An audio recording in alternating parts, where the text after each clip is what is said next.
मसीह में आप सबकी सलामती हो। मैं खुदावंद की खादमा सबा जोसेफ युगांडा कंट्री से आज खुदावंद के कलाम के साथ आपके सामने हाजिर हूँ। आइए हम खुदावंद के कलाम में से देखते हैं मत्ती की अंजील, उसका 4वां बाब और उसकी 26 से 31 आयत तक मैं आपके सामने पढ़ूंगी। Matthew chapter 14 verse 26 up to 31। खुदा के कलाम में लिखा है, शागिर्द उसे झील पर चलते हुए देखकर घबरा गए और कहने लगे कि भूत है, और डर कर चिल्ला उठे। यीशु ने फौरन उनसे कहा, खाते जमा रखो, मैं हूँ, डरो मत। पतरस ने उससे जवाब में कहा, ऐ खुदावंद, अगर तू है तो मुझे हुक्म दे कि पानी पर चलकर तेरे पास आऊं। उसने कहा, आ। पतरस कश्ती से उतरकर यीशु के पास जाने के लिए पानी पर चलने लगा, मगर जब हवा देखी तो डर गया, और जब डूबने लगा तो चिल्लाकर कहा कि ऐ खुदावंद, मुझे बचा। यीशु ने फौरन हाथ बढ़ाकर उसे पकड़ लिया और उससे कहा, ऐ कम इत्तेकाद, तूने क्यों शक किया? आमीन। खुदा उनके पाक कलाम के पढ़े सुन जाने पर उसकी बरकत हो। खुदा उनका शुक्र हो। आमीन। अजीजों, पानी जो है वो खुदा के कलाम को जाहिर करता है।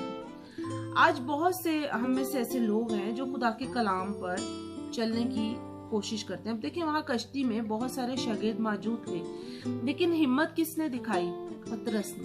पतरस ने हिम्मत दिखाई कि जब यीशु वहां से आ रहा था, हालांकि वो यीशु के साथ रहते थे, यीशु की तालीम को सीखते थे, तो भी वो यीशु को पहचान ना सके और उन्होंने एक वर्ड बोला कि ये भूत है। यानी कि उनको लगा कि ये भूत है, लेकिन जब यीशु ने कहा कि नहीं, मैं हूं, तो तब पतरस ने हिम्मत दिखाई। और उसने कहा, क्या मैं इस पर भी चलकर आ सकता हूँ? पानी पर चलना कलाम पर चलने के मुशाबा है। अजीजों, जब हम कभी खुदा के कलाम पर चलने की पूरी कोशिश कर रहे होते हैं, तो जैसे समुंदर में तूफान था, हवाएं थी, डगमगाना था, ऐसे ही हमारी लाइफ भी डगमगा जाती है। खुदा हमें अपने कलाम की तरफ पूरी तरह से कोशिश करता है कि हम उसके कलाम की तरफ ध्यान दें। जब तक वो यीशु को तकता रहा, उसकी नजर यीशु तक थी, वो डगमगाया नहीं। पर जैसे हवा आई, क्योंकि हवा के झोंके आ रहे थे, लहरें उठ रही थी, वैसे ही उसने उन लहरों को जब देखा तो उसने क्या किया? वो डगमगाने लगा। उसका ईमान जो है भटक गया। उसने सोचा एक वक्त में कि मैं तो किसी और सिचुएशन में हूँ। इसी तरह हमारी लाइफ में सिचुएशन होती है जब हम परेशानी में होते हैं, जब वो लहरें परेशानियों की हमें डगमगा के कभी इधर करती हैं, उधर करती हैं, हमारी सोचों को डाइवर्ट करती हैं। वो तूफान जो हमारी लाइफ में आते हैं, जो हमें कलाम से परे ले जाते हैं, खुदा कहता है कि मेरी तरफ देखो, कलाम पर भरोसा रखो। जब मैंने कहा है कि मैं तुम्हारी मदद करूंगा, जब मैं तुम्हें कभी मुसीबत में नहीं ला सकता हूँ, जब मैं ये कलाम में तुम्हें वादे देता हूँ। लेकिन जब इस तरह के तूफान आते हैं, हमारी लाइफ में परेशानियां आती हैं, झोंके आते हैं, तो हम क्या करते हैं? कलाम से नजर हटाकर हम दूसरी तरफ चले जाते हैं। आज हमें से बहुत से लोग ऐसे हैं जो कलाम पर चल रहे हैं, उस पानी पर चल रहे हैं, उस कश्ती से उतर चुके हैं। बहुत से लोग देख रहे हैं यीशु को, लेकिन हिम्मत कोई करता है। आप में से भी बहुत से ऐसे लोग होंगे जो हिम्मत करके खुदा के कलाम पर डटे हुए हैं। आज मैं आपको ये जो है इसमें सपोर्ट करना चाहती हूँ, बकअप करना चाहती हूँ, हिम्मत देना चाहती हूँ कि अगर आप कलाम पे चल रहे हैं तो कलाम के मुताबिक कायम रहें, यीशु को तकते रहें।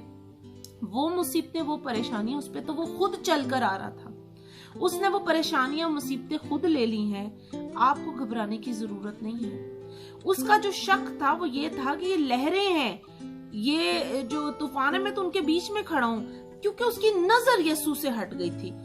वो अगर यीशु को ही देखता रहता और अपने ईमान को उस पर कि यीशु ने मुझे बुलाया, यानी कि कलाम पर ध्यान रखता, कलाम की बात पर, कि कलाम जो है वो जो कहता है वो पूरा करता है, अगर वो उस पर कायम रहता तो वो कभी डगमगाता ना।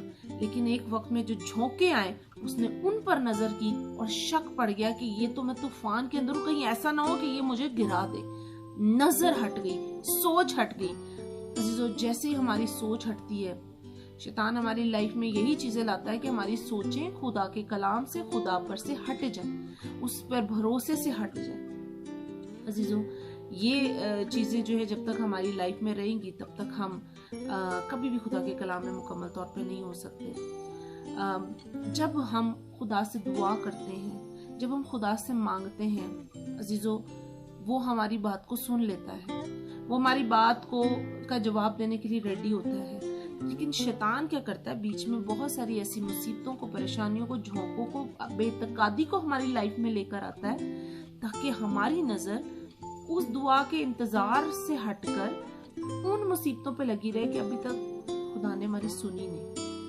आज इस कलाम के वसीला से आप बरकत को पाएं कि खुदा हमें कभी नहीं छोड़ता। देखिए, वो यीशु तो सामने खुद खड़ा हुआ था, कलाम हमारे सामने खड़ा है, इसका मतलब यीशु खुदा हमारे सामने खड़ा है। तो जब खुदा हमारे सामने खड़ा है तो क्या ये मुसीबत उसके सामने बड़ी हो सकती है? आपकी लाइफ में कोई भी मुसीबत है, कोई भी परेशानी है, इस कलाम से उसकी बात करें, इस कलाम से उसको जवाब दें, उस मुसीबत को कहें कि तू बड़ी नहीं बल्कि मेरे खुदा का कलाम बड़ा है, मेरा यीशु बड़ा है, जो खुद मुजस्सम होके, कलाम मुजस्सम होके इस दुनिया में आया। अच्छा, जब आप इस तरह की ईमान की बात करेंगे, जब इस तरह की मजबूती दिखाएंगे, शैतान भी आपको नहीं हिला पाएगा। मेरा ईमान है इस कलाम की वजह से आपने बरकत पाई होगी। आइए हम अपने सरों को झुकाते हैं। खुदा मैं आपकी शुक्रगुजारी करती हूँ इस खूबसूरत कलाम के लिए। खुदा मैं आपसे इल्तिजा और मिन्नत करती हूँ कि इस वक्त जितने इस वीडियो को देख रहे, ऑडियो को सुन रहे हैं, उनमें ईमान की मजबूती इससे भी बढ़कर हो कि खुदा हम लोग कभी बेतकाद ना हो, हम कभी बेतकाद ना हो, मैं कभी बेतकाद ना हो खुदा, बल्कि तेरा फजल जो हमारे लिए है खुदा, उसी में बढ़कर हम अंडर द ग्रेस रहकर खुदा तेरे इन तमाम बातों को पूरा करने वाले बने, तुझ पर ईमान रखने वाले बने खुदा, और तुझ निजात दहिंदा को अपनी जिंदगी में खुदा मुकम्मल तौर पर हासिल करने वाले और खुदा रखने वाले बने। खुदा कभी तू हमसे दूर मत होना, तू तो वैसे ही हमारे साथ है, तू कभी हमसे दूर है ही नहीं है। जितने लोग भी खुदा इस वीडियो को देख रहे, ऑडियो को सुन रहे, उनको बहुत ब्लेस कर, उनको बरकतें दे, और खुदा अपने कलाम की हिकमत की रूह उनको अता कर। ये सब कुछ मांगती पा लेती हूँ यीशु के नाम से, सुनो कबूल फरमा। God bless you.